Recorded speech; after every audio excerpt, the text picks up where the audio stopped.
Bonjour à tous, bienvenue dans l'autre direct. Aujourd'hui, nous allons parler de high-tech avec une entreprise sur laquelle j'ai parié dans un article que ce serait sans doute l'entreprise vendue plusieurs milliards à Google ou Yahoo ou Bing, Microsoft dans quelques années. Nous sommes avec Olivier Figon d'Ourace. Olivier, bonjour. Bonjour Florent. Je me suis engagé dans l'article en disant si un jour une entreprise est vendue plusieurs milliards, ça sera Ourace. Allez. Tant mieux. Ourace, c'est quoi? Alors, Ourace, c'est une start-up. Bon, on a l'habitude de dire une start-up de vieux en forme de clin d'œil.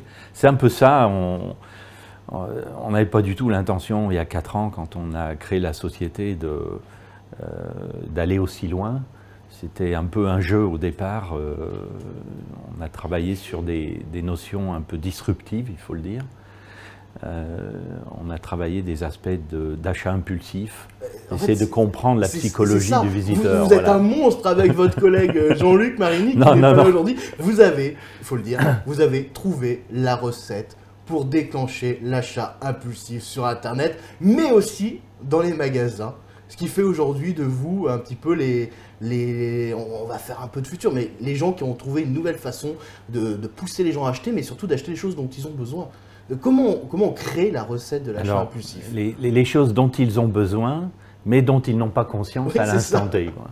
Et vous savez, c'est un phénomène qui est extrêmement répandu et tout le monde est touché par cette fameuse sérendipité, c'est-à-dire l'impression de découvrir quelque chose d'intéressant, d'utile, auquel on ne pensait pas à l'instant T, mais qui finalement apporte plus de satisfaction que ce que l'on recherchait au départ.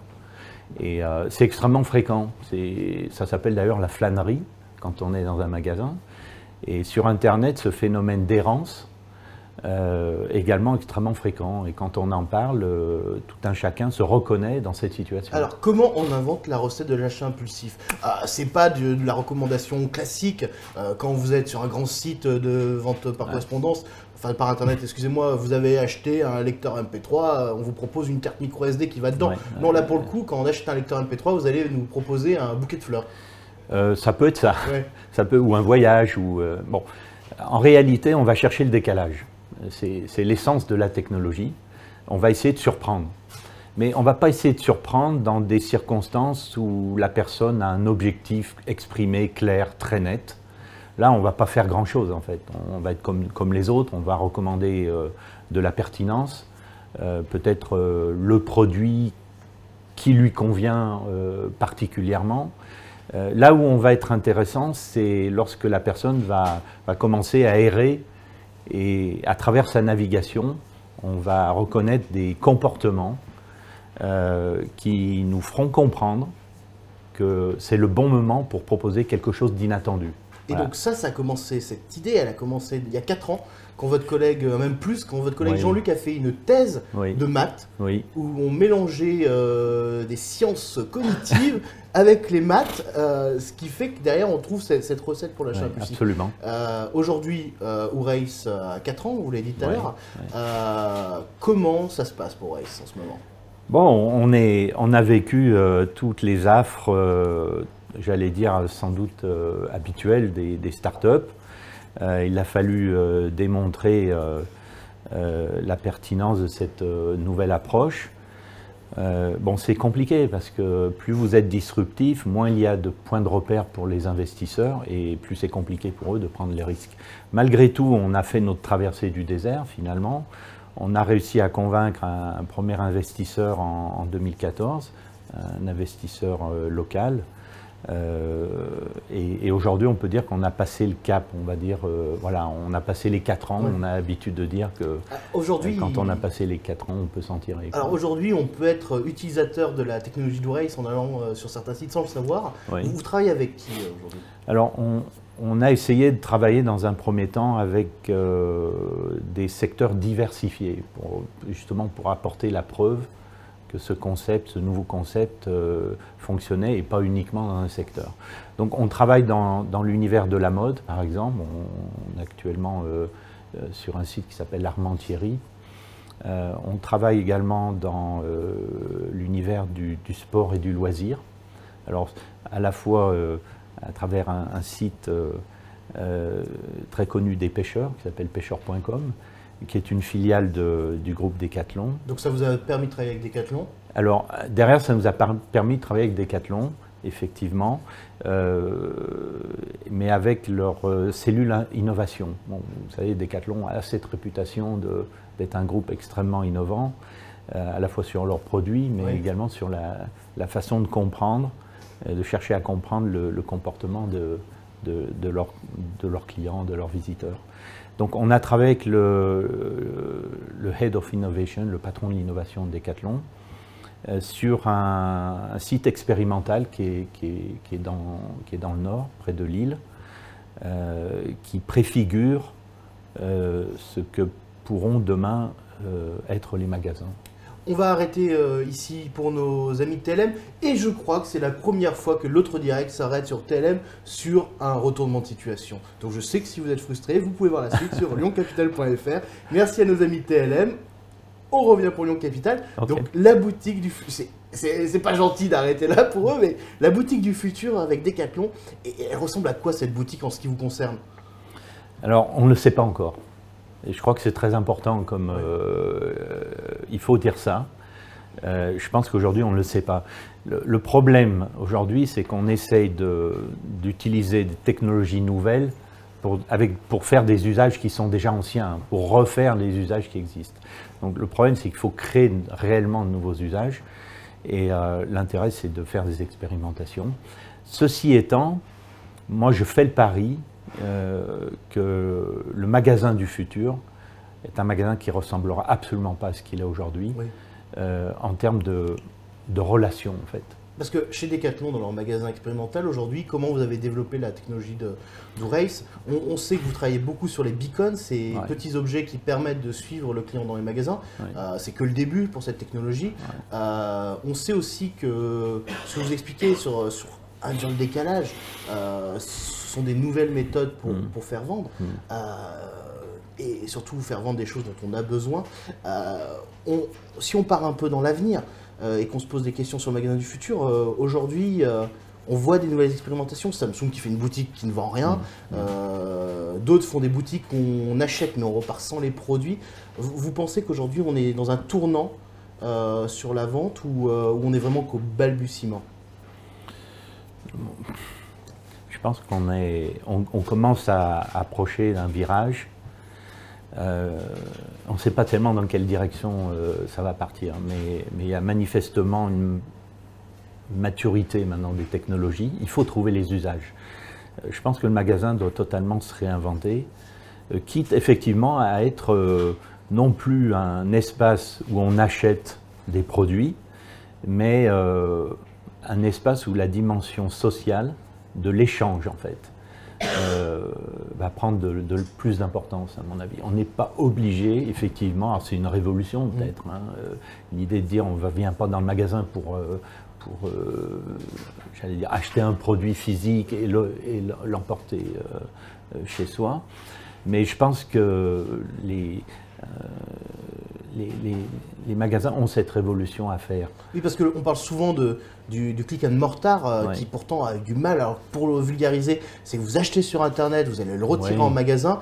Ça fait 5 ans qu'on en parle. Certaines boutiques, on pense à notamment Pixmania qui avait fait le pari du click and mortar en ouvrant une boutique à Lyon par exemple. On fermait cette boutique. Aujourd'hui, Pixmania, la situation qu'on connaît. Vous pensez que on s'est fourvoyé en partant vers ça? Non, on ne s'est pas fourvoyé, mais pour moi, ce sont des aspects qui ont préparé le terrain. Simplement, aujourd'hui, il y a les technologies de géolocalisation, notamment, qui vont permettre de passer à un stade supérieur. Je pense que c'est important qu'on puisse comprendre que les gens ont besoin d'échanger et pas simplement d'acheter, en fait. Et donc, il y a tout un univers de... je parle souvent d'IKEA, par exemple, parce que c'est vrai que c'est un concept qui, pour moi, préfigure ce que peuvent être les magasins de demain sur le principe. C'est-à-dire que vous venez et vous venez passer un moment, en fait. Et souvent aussi, je trouve, enfin, je dis que le e-commerce et le retail ont un temps de retard sur les réseaux sociaux. Oui, c'est intéressant. Sur Ikea, vous donnez un exemple sur le moment. On n'a pas présenté votre parcours professionnel, mais vous avez beaucoup travaillé avec la Chine. Par exemple, aujourd'hui, Ikea a un problème, c'est qu'on passe tellement des bons moments chez Ikea en Chine que les gens, ils dorment. Donc comment on trouve le... Est-ce que pour vous, par exemple, chez Ikea, les gens qui dorment dans les magasins, c'est une bonne chose pour le magasin ou c'est une mauvaise chose parce que Non, c'est une bonne chose. Enfin, c'est une bonne chose, j'allais dire. Bon, c'est un peu particulier votre exemple, mais ça illustre bien ça. Je pense que on ira dans les magasins demain pour avoir une vie sociale. Ouais. Vous voyez ce que je veux dire? On a perdu la notion d'échange, on achète sur Internet, on n'échange pas. Sur un réseau social, je vous fais le pari que pratiquement tout le monde, hein, quand vous allez sur un réseau social, vous vous dites quoi? Pourquoi est-ce que vous y allez? Vous dites, tiens, qu'est-ce que je vais trouver aujourd'hui? Donc pour vous, les magasins sont les futurs réseaux sociaux? Oui, et je pense qu'il va y avoir une sacrée bagarre entre les deux. Alors, on voit Facebook veut faire un bouton acheter. Pour vous, c'est le sens de l'histoire, le bouton acheter sur Facebook? Oui, c'est le sens de l'histoire, mais les magasins n'ont pas perdu la bataille. Ils ont la possibilité d'intégrer également cette dimension chez eux. Mais croyez-moi, je pense que c'est absolument capital.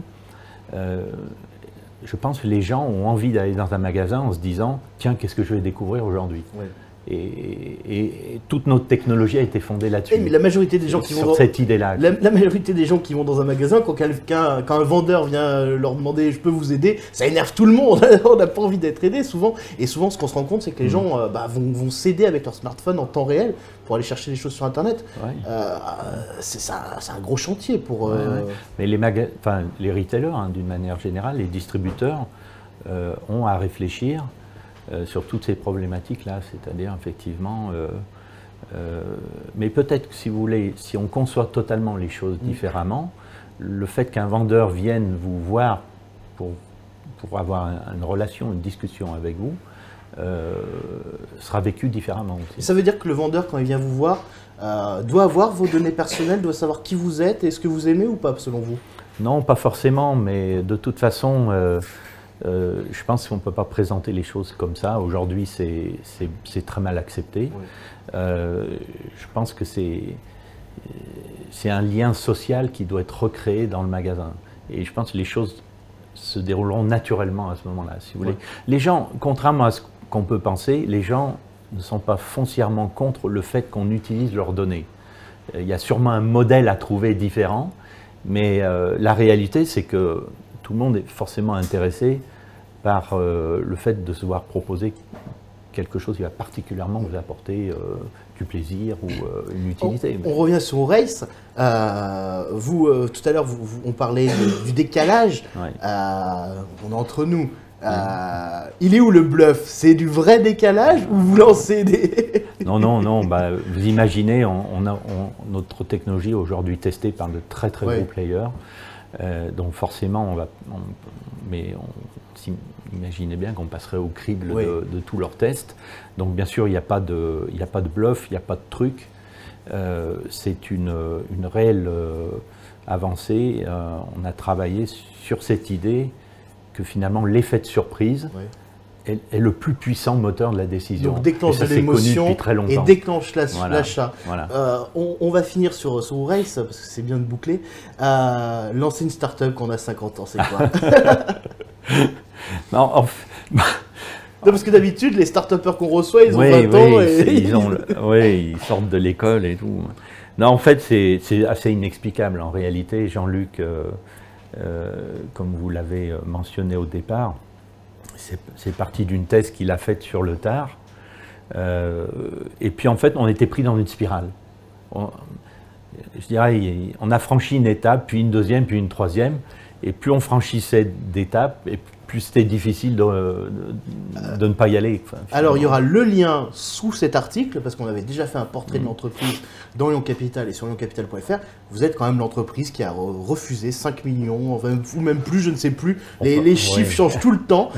Mais en tout cas, vous avez refusé plusieurs millions d'euros des Chinois qui voulaient vous racheter alors qu'il n'y avait pas d'entreprise. C'était juste un concept. Je vous pose la question, les yeux dans les yeux. Même si la somme, vous la gardez secrète, plus moi, je pense que c'est plus. Est-ce que vous regrettez d'avoir refusé plusieurs millions d'euros? Non, non, absolument pas.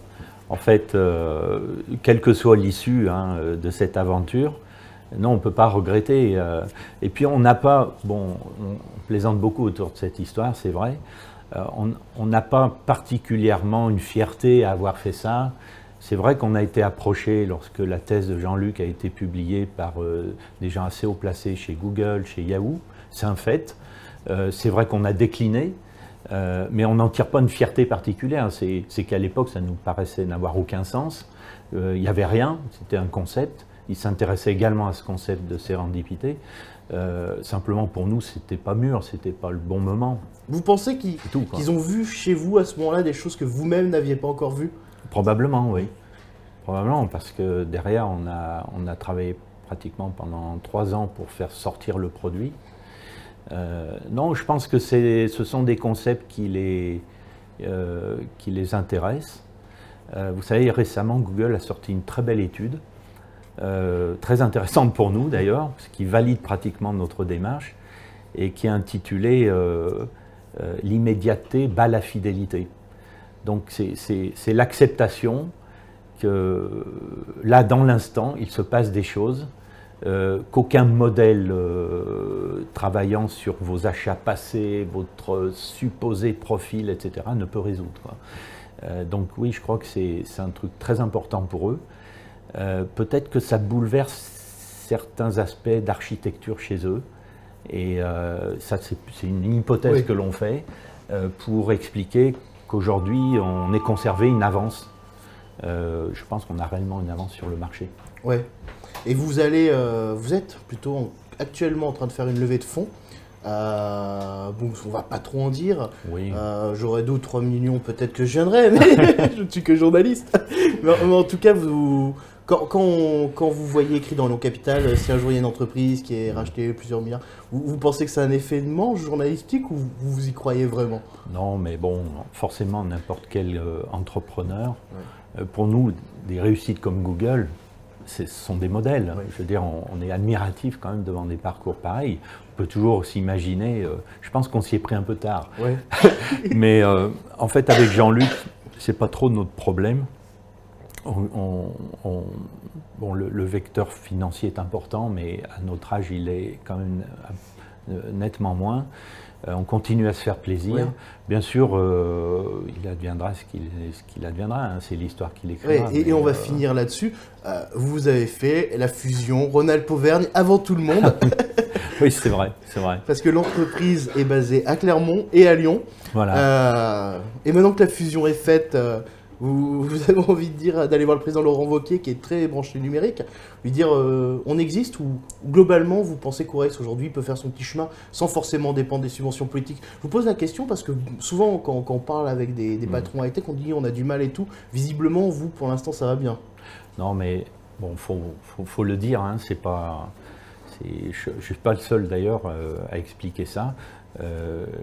Si on sait bien utiliser les moyens qui sont offerts par l'État, hein, en France, c'est intéressant de créer, de développer en France. Comme BPI? Comme BPI France, effectivement, on a un très large soutien, mais aussi la région, ce qu'on appelle les fonds FEDER européens, dont on a largement bénéficié. Aujourd'hui, on veut rendre ça à la région aussi et à notre pays, parce que c'est important de se développer ici. Hein. Donc c'est important aussi de créer de l'emploi en France, payer ses impôts en France. D'abord, il faut une certaine honnêteté intellectuelle, on nous a aidés, donc on va rendre ça un jour ou l'autre. Oui, on va lever des fonds, c'est pas... Ouais. J'allais dire, on délivre aucun secret particulier, c'est la vie des startups de lever des fonds. Donc oui, cette année, on doit faire une deuxième levée de fonds, après en avoir fait une en 2014, avec Sophie Mac Partner. Et on va voir comment ça se passe. Mais enfin, avec Jean-Luc, on a un peu de bouteille quand même. C'est l'avantage d'avoir 50 ans pour monter une start-up. On regarde ça un peu sereinement. C'est pas la première fois qu'on crée une entreprise. Mais c'est vrai qu'on est, on est un peu en marge de l'écosystème extrêmement visible des startups habituelles.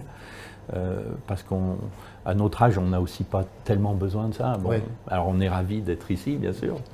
Mais j'ai un slogan, les startups les plus talentueuses sont celles qu'on ne voit pas. Donc voilà, et celles qui parlent beaucoup ne sont pas toujours les meilleures. Merci Olivier. Merci Florent. Merci à tous pour cette émission. Ourace, comme on disait tout à l'heure, l'article sur leur début est en bas de cet article. Et si un jour vous achetez impulsivement quelque chose sur Internet, c'est de sa faute. Et celle de Jean-Luc Maridi. Merci bien, bonne journée à tous.